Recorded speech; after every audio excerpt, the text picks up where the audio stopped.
Hello বন্ধুরা, কি করছো তোমরা? দেখো বৃষ্টিটা হয়ে গেল, তারপর আকাশটা কি সুন্দর লাগছে। আজকে ছাদে আসলাম একটু ছাদের অবস্থাটা দেখার জন্য। দেখো তোমাদের একটা জিনিস দেখাই। আমার এই ফুল গাছের টবে লজ্জাপতি গাছ হয়েছে, আবার শুধু গাছ নয়, সেখানে আবার ফুলও ফুটেছে। জানি না তোমরা লজ্জাপতির ফুল দেখেছো কি না, পাতাও হয়তো অনেকে চিনলেও চিনতে পারো। এই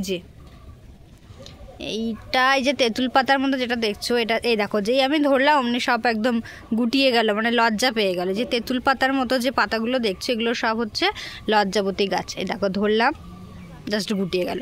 আর এই যে বেগুনি বেগুনি ফুলগুলো দেখছো, এই যে বেগুনি বেগুনি ফুলগুলো, এগুলো সব হচ্ছে লজ্জাপতির ফুল। আমি কোনোদিনও আগে দেখিনি, মানে লজ্জাপতি গাছের ফুল আমি অ্যাটলিস্ট আগে দেখিনি, তো ভাবলাম তোমাদেরকে একটু দেখাই। এগুলো না বেশ পুরো ফুটেছিল আর বড় বড় হয়েছিল, ওই বৃষ্টির জন্য মনে হয় একটু মানে বুঝে মতো গেছে আর কি। এ দেখো আরও কড়িও এসেছে, যেই ধরছি এরকম, যেই ধরছি সেই সব এরকম গুটিয়ে যাচ্ছে, তেঁতুল পাতার মতো দেখতে। এখানে হয়েছে বেশ কতগুলো, ফুলও ফুটেছে, তো ভাবলাম তোমাদেরকেও একটু দেখাই। আবার পরে দেখা হচ্ছে, টাটা।